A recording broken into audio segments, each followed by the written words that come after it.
Halo teman-teman, kembali lagi bersama saya teman CPNS. Jadi di part 3 ini kita masih akan bahas soal yang sama, yaitu TWK CPNS.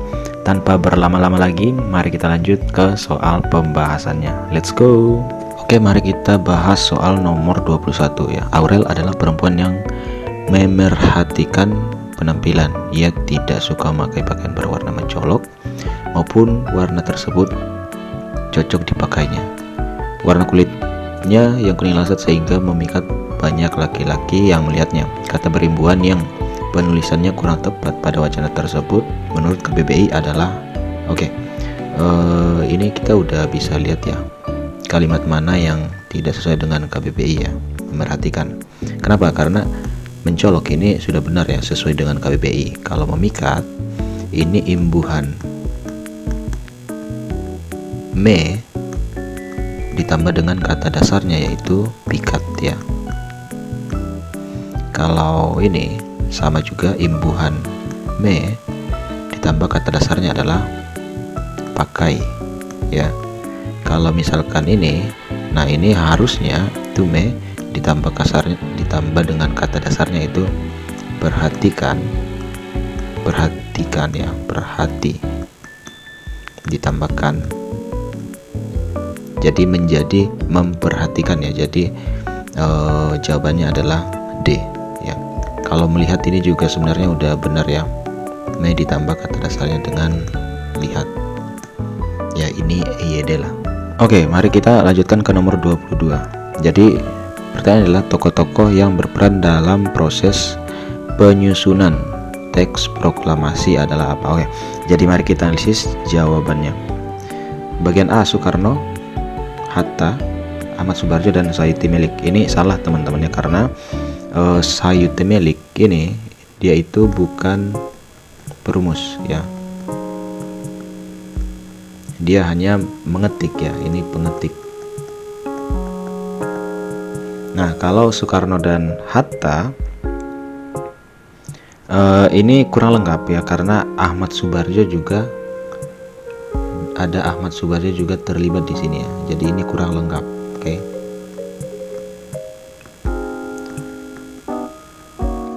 Nah, kalau misalkan Soekarno, Ahmad Subarjo, dan Muhammad Yamin, ini juga salah, karena Muhammad Yamin ini tidak terlibat dalam perumusan teks proklamasi ya.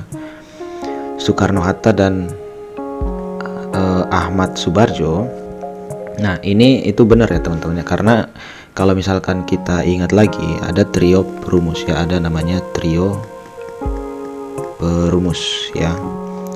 Trio perumus itu adalah Soekarno Hatta dan Ahmad Subarjo. Kemudian kemudian ada ini ya, Soekarno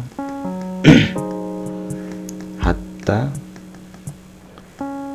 dan Ahmad Subarjo ya. Nah, kalau misalkan di sini pengetik itu ada Sayuti Melik, dan menyaksikan itu ada Soekarni, ada BM Dia, dan Sudiro ya.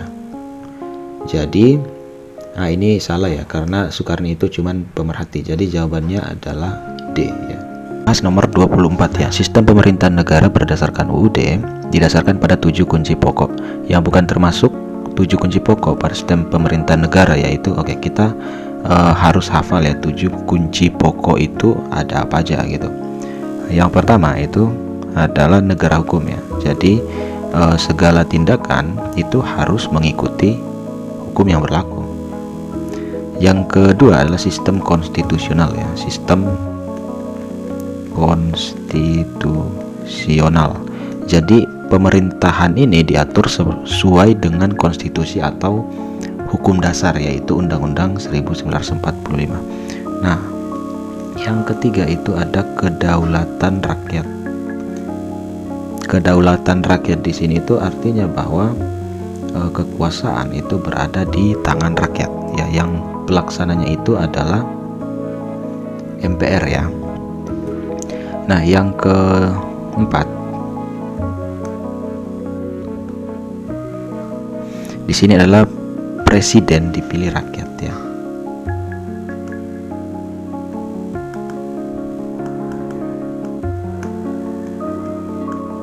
Artinya bahwa presiden dan wakil presiden dipilih langsung oleh rakyat, bukan lagi dipilih oleh DPR. Jadi kalau misalkan kedaulatan rakyat itu diwakili oleh MPR, kalau misalkan presiden dipilih rakyat itu bukan lagi oleh MPR ya.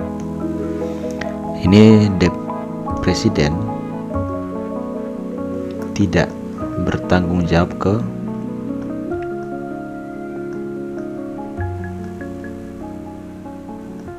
DPR ya.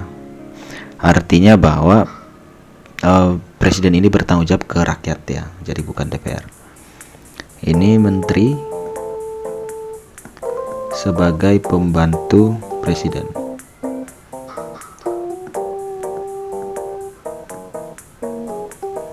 Dan yang terakhir adalah kekuasaan presiden atau kepala negara itu terbatas ya. Nah, kalau misalkan kita lihat jawabannya, Indonesia adalah negara yang berdasarkan hukum ya. Ini poin pertama ya. Ini poin pertama. Benar ya, karena di sini kan bukan termasuk ya. Presiden tidak bertanggung jawab kepada DPR, itu benar ya. Poin kelima. Presiden ialah penyelenggara pemerintahan negara yang tertinggi di bawah MPR ya, karena kedaulatan rakyat itu berada di MPR ya, diwakili oleh MPR. Jadi di sini ada 3 ya.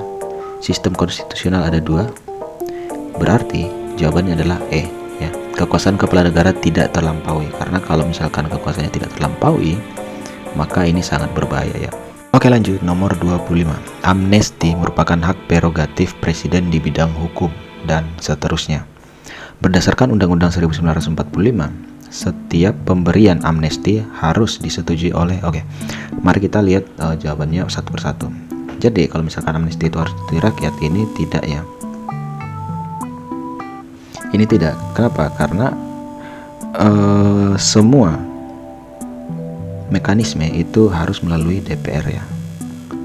DPR di sini apakah harus menyetujui DPR? Ya benar. Ini harus melalui DPR. Ya, jadi kalau misalkan amnesti dan abolisi ya, ini tips dan triknya ya teman-teman ya. Ini amnesti dan abolisi untuk persetujuannya itu melalui DPR ya. Nah, kalau misalkan gerasi dan rehabilitasi itu harus melalui pertimbangan MA. Nah, itu perbedaannya ya. Kalau misalkan wakil presiden ini tidak memiliki kapasitas ya, tidak ada wewenang, tidak ada wewenang ya. Kalau Menteri Hukum dan HAM ini hanya memberi pertimbangan. Ini pertimbangan ya. Jadi bukan persetujuan tapi pertimbangan. Kalau MPR ini bukan di bidang amnesti ya. Jadi jawabannya di sini adalah B, DPR ya. Oke, nomor 26. Komisi Pemberantasan Korupsi menggeledah kantor Dinsos Kabupaten Bandung Barat dan Dinas Pendidikan Kabupaten Bandung Barat. Penggeledahan terkait dengan korupsi pengadaan barang tanggap darurat bencana. KPK sudah menetapkan sejumlah tersangka dalam kasus tersebut. Dalam penegakan hukum kasus tindakan korupsi menganut asas jadi tindakan korupsi itu menganut asas apa? Nah, kalau misalkan bagian A, equality before the law, ini tidak teman-teman ya, karena asas persamaan di depan hukum itu tidak spesifik untuk korupsi ya. Jadi ini tidak spesifik. Lex posterior derogat legi priori. Jadi hukum baru mengesampingkan hukum lama, ini juga tidak ya. Les superior derogat legi emperor. Ini tidak ada asas dengan istilah emperor ya. Jadi ini juga salah. Lex imperfect artinya bahwa di sini tuh tidak dikenal dalam asas hukum umum ya. Jadi juga salah. Dan bagian E adalah lex specialis derogat legi generali. Artinya bahwa di sini itu hukum khusus ya. Hukum khusus itu mengesampingkan hukum umum. Dan kasus korupsi biasanya itu hukum khusus ya. Kayak contohnya lagi itu Undang-Undang Perlindungan Anak ya, Undang-Undang Perlindungan Anak nih. Ini hukum khusus. Hukum umumnya itu adalah KUHP dalam kasus anak. Nah, jadi jawabannya adalah E. Oke, nomor 27. KPK merupakan lembaga negara dalam rumpun kekuasaan eksekutif yang dalam melaksanakan tugas dan wewenangnya bersifat independen dan bebas dari pengaruh kekuasaan manapun. KPK diberi amanat melakukan pemberantasan korupsi secara profesional, intensif, dan berkesinambungan. KPK sebagai lembaga khusus tindak pidana korupsi memiliki andil dalam perkara korupsi terutama dalam bidang apa? Oke. Tipsnya adalah teman-teman harus hafal ya. Jadi KPK ini kita sebutnya dia super body ya. Kenapa? Karena dia itu menyidik dan juga menuntut ya. Nah, kalau misalkan lembaga biasa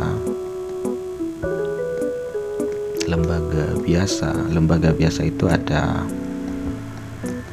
polisi ya, tapi tugas polisi ini hanya menyidik ya. Ini hanya menyidik, kemudian ada kejaksaan. Ini dia menuntut ya. Kemudian ada pengadilan yang memutuskan.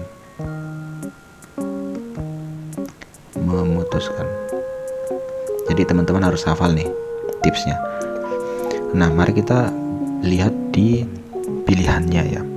Bagian A, penuntutan. Ini tidak lengkap ya, hanya satu, padahal harusnya masih ada penyidikan ya. Penyidik sekaligus pemutus perkara. Ini bukan ya, karena ini itu tugasnya siapa? Tugasnya pengadilan ya. Penyidikan juga tidak lengkap, harusnya ini digabung nih. Pemutus perkara, ini pengadilan ya. Penuntut sekaligus penyidikan, berarti jawabannya adalah bagian E. Soal nomor 28. Seorang ASN memiliki 3 nilai, terdiri dari kualifikasi, kompetensi, dan kinerja. Lanjut ke pertanyaannya langsung ya. Manfaat perlunya survei integritas pegawai adalah jadi tipsnya kalau misalkan survei integritas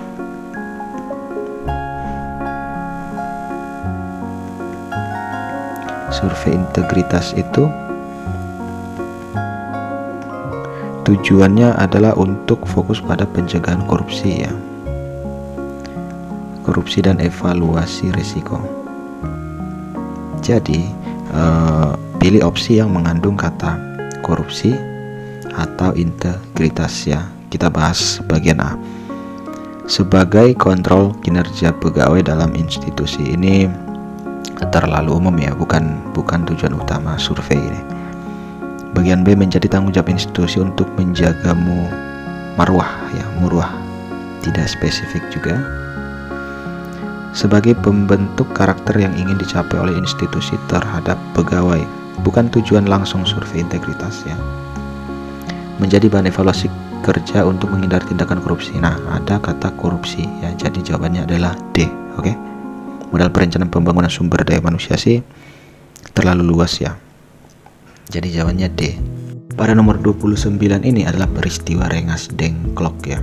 Sebelum terjadinya peristiwa Rengas Dengklok, terjadi perbedaan pendapat ya, kelompok pejuang senior dan kelompok muda. Kelompok pejuang senior berpendapat bahwa ingat tipsnya. Jadi kalau misalkan yang pemuda itu barbar ya, jadi mereka ini cepat dan revolusioner. Jadi tanpa bantuan Jepang lah istilahnya, tanpa Jepang. Nah, kalau misalkan yang senior ini mereka lebih mainnya tuh lebih halus lah gitu. Jalur resmi ya, di sini jalur resmi dengan bantuan PPKI dan lewat musyawarah ya. Jadi mari kita cek jawabannya yang senior ya. Berpendapat musyawarah resmi dan PPKI. Bagian A, proklamasi kemerdekaan harus dipersiapkan secara matang dan harus dibicarakan dalam rapat PPKI ya, ini pasti jawabannya. B, proklamasi dapat dilakukan jika keadaan sudah kondusif. Ini tidak spesifik ya, bukan pendapat utama kelompok senior ya. Kalau misalkan bagian C, proklamasi harus menunggu hasil perang Jepang dan Amerika Serikat, bukan pendapat resmi senior juga. Jadi ini bukan pendapat resmi ya, bukan pendapat resmi ya, ini kayak keadaan lah. Proklamasi kemerdekaan harus dilaksanakan secepat mungkin. Wah, ini pemuda ini. Bagian E, tidak dapat dilakukan proklamasi dengan tergesa-gesa. Mirip dengan A, tetapi kurang spesifik ya, menyebut PPKI. Kan kalau misalkan di sini kan dia ada PPKI, ada rapat itu kan musyawarah ya. Dipersiapkan secara matang, ini kan juga bagian dari seperti yang di sini ya, tidak tergesa-gesa. Jadi jawabannya adalah bagian A. Nomor terakhir, nomor 30. BPUPKI menjadi corong bagi pemuda Indonesia untuk menyatukan pendapat, hingga akhirnya dibubarkan dan diganti dengan PPKI. 7 Agustus dibubarkan. Panitia Persiapan Kemerdekaan bertugas mempersiapkan kemerdekaan Indonesia. PPKI melaksanakan sidang 1 pada 18 Agustus 45 yang dipimpin Soekarno dan Hatta. Hasil keputusan sidang tersebut adalah apa? Oke, jadi ada 2 sidang teman-teman ya. Jadi sidang 1 itu ada di tanggal 18 Agustus yang hasilnya itu ada Undang-Undang Dasar 1945, ada presiden dan wakil presiden ya. Nah, kalau misalkan sidang kedua itu pada tanggal 19 Agustus, hasil keputusan sidangnya itu adalah tentang kementerian dan pembagian wilayah ya. Jadi kita lihat aja nih, sidang 1 tuh di jawabannya tuh ada nggak undang-undang presiden dan wakil presiden. Lanjut kita bahas per bagiannya ya. Bagian A, menetapkan 12 kementerian. Oke, kementerian ini sidang 2 ya, jadi ini pasti salah. B, mengesahkan dan menetapkan undang-undang RI. Oke, ini benar ya, undang-undang, jadi jawabannya adalah B. Bagian C, menetapkan wilayah, pembagian wilayah, sidang kedua. Pembentukan panitia 9, harusnya ini bukan hasil dari PPKI, mungkin dari BPUPKI, karena panitia 9 itu kan untuk persiapan kemerdekaan ya, bukan juga. Pembentukan tentara kebangsaan juga bukan ya. Jadi jawabannya untuk nomor 30 adalah sidang 1. Oke teman-teman, itu dia pembahasan kita pada part 3 ini. Jangan lupa saksikan juga nanti part 4, kita bakal bahas soal yang serupa. Jangan lupa komen, like, subscribe, dan share untuk mendapatkan pembahasan selanjutnya. Thank you, bye-bye.